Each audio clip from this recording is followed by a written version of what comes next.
So, if can you give me an example of this change that has been brought about by women or by the social structure that you just described, and so I can understand it better, maybe. Yeah. So the typical example that we hear, I mean, to every Indian, it's actually a known example how, there is this recycling element of everything, right? I mean, we don't throw papers, we don't throw cloth away, we don't throw any of our machinery. There's a, handing over process in Indian culture, because everything is valued and valued once for yourself and then valued for others, Okay. so therefore if you went to Punjab even today, I made a trip to Punjab just about a month ago, you come across these lassi walas, the churning of buttermilk that happens, which is done in the semi-automatic washing machines even today, and I'm sure none of the Samsungs and LGs have never ever imagined that the machine which is supposed to clean clothes, can also churn out, a drink which is most popular drink of India, especially in its northern part, So there are these kinds of very, very indigenous innovations, which we are aware of, how people have created, remote sensors to stop the water to their farms or to start it, on their own. Or we've heard about stories of how cycling pump has been able to connect itself to create electricity for the village and whatnot, So there are on one side these kinds of very indigenous, very low cost kind of experiments to ease out day-to-day drudgeries of living, So, is that what we commonly know as jugaad, the Indian way of innovating on the spot? And is it really sustainable though? Therefore, whether it is a jugaad, what I see is that there is a very serious kind of an approach and a desire to change. A jugaad, in that sense, is very time specific. It has to only help you overcome the given situation at that moment. But you see some things which are replicable, then it doesn't remain jugaad. A lot of innovation of that kind has been now absorbed in the mainstream. Like at Big Bazaar, we have drawn, so we have, a kind of a tie-up is not a very good word, but we work with National Innovations Foundation, where all these indigenous innovations are brought together.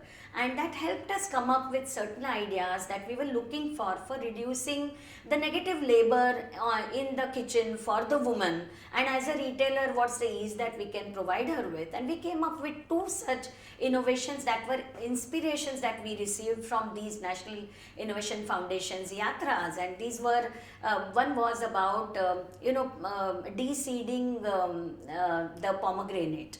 Now, all of us know that we love it, but who will give it in a plate, ready to eat, So we came up with a machine which does not mess up, does not take away the juice, and actually gives you, the seeds removed. And wow. I mean, as a mother, as a woman, forget anything else, Yeah. A machine of that kind will do wonders to all of us. And we came up with a garlic peeling machine, which is another innovation that we got inspiration from. Or we came up with this Mitika refrigerator, where people cannot afford a usual electric refrigerator, there is a refrigerator made with a particular kind. You know that mud is very cooling, and lot of thatched homes in India have a layer of mud or cow dung to it. Now, cow dung is not possible, but mud for sure. And we have, the mitti coolers, they are called as, and small refrigerators which can keep your things for 6 to 7 hours without getting spoiled, as another innovation to bring out ease, in people's lives. So, a lot happens actually at grassroots, and that's one of the things that interests us all the time. So we see that there are two levels at which a whole lot happens. One is the very, very educated India that you and I belong to, where the road to growth is travels only through education, and therefore there is that kind of growth where the Harvardian, MIT, Stanford, and whatnot in India, IIT, IIMs, and other schools of excellence, like Wellingkars in design management, Yeah. come up with these thoughts and ideas and bring them together, and there is an innovation at that level, and there's very indigenous innovation which is also happening. So it's important that both those meet. The biggest challenge today is to bring them together and provide them as ease conveniences of living, which I think is very, very critical. Can you tell us a little bit about how Future Group, as a homegrown Indian retail giant, has treated this entire business differently from the leading international players who want to do business in India and who are looking for more and more space in India. How has Future Group seen this entire business differently? Is there anything special that you can share with us about the story? Well, Deepa, you're asking me to open something which will be like, your workshop can only go on Future Group's innovative thoughts and ways of doing things. Okay.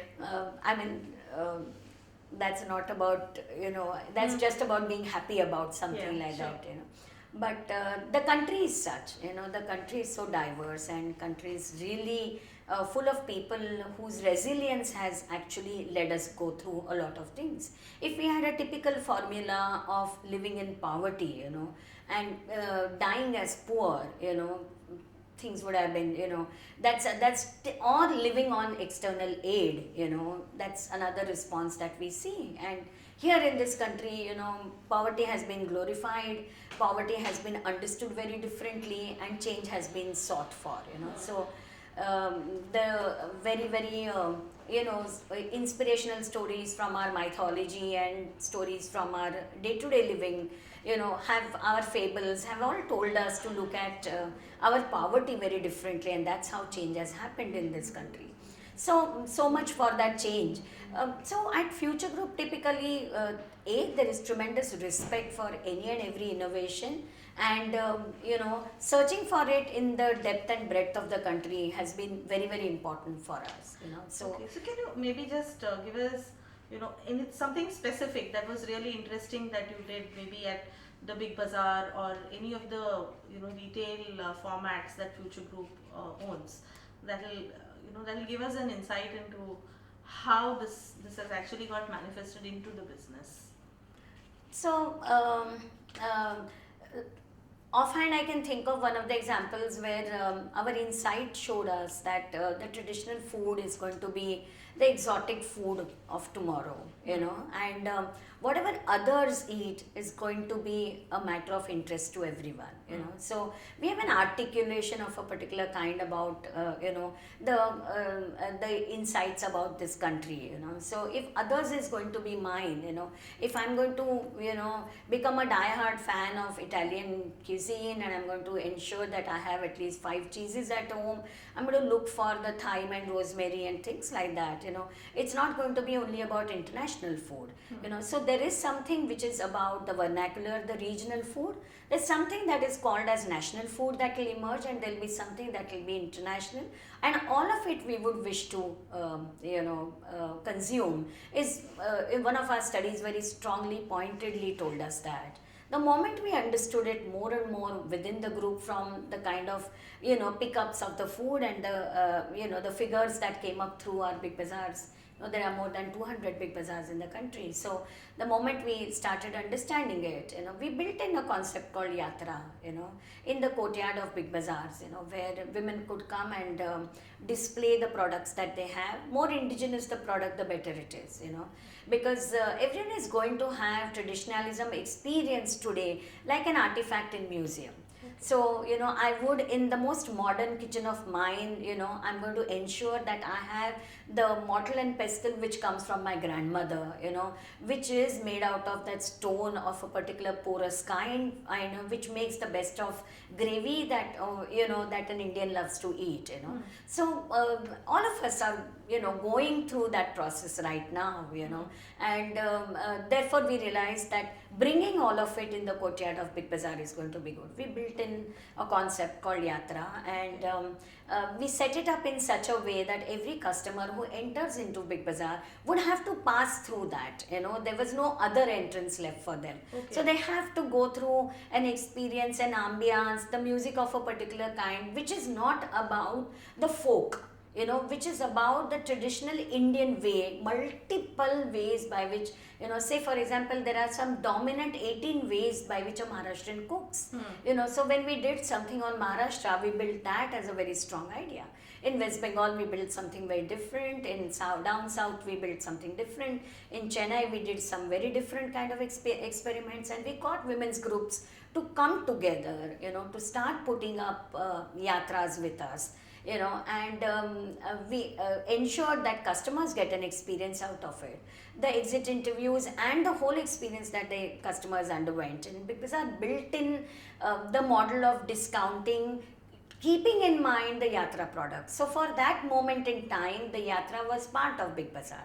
So their SKUs and everything in a retail context became part of us at that time, And so we got a customer feedback on all these products to understand how well they are.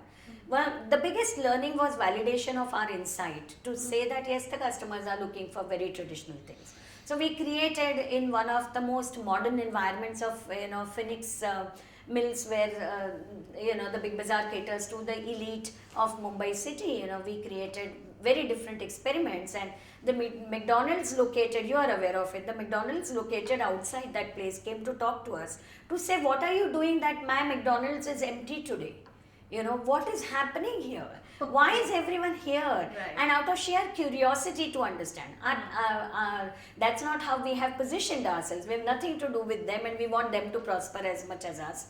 But it just created such curiosity around it that everyone started coming and asking us about it. This led to creation of a brand. So we handled these women's groups, and we created a green channel for them. We created a new system of a purchase order, which the woman could take back to the bank and could strongly say that, hey, look here, I have an order from the biggest retailer in the country.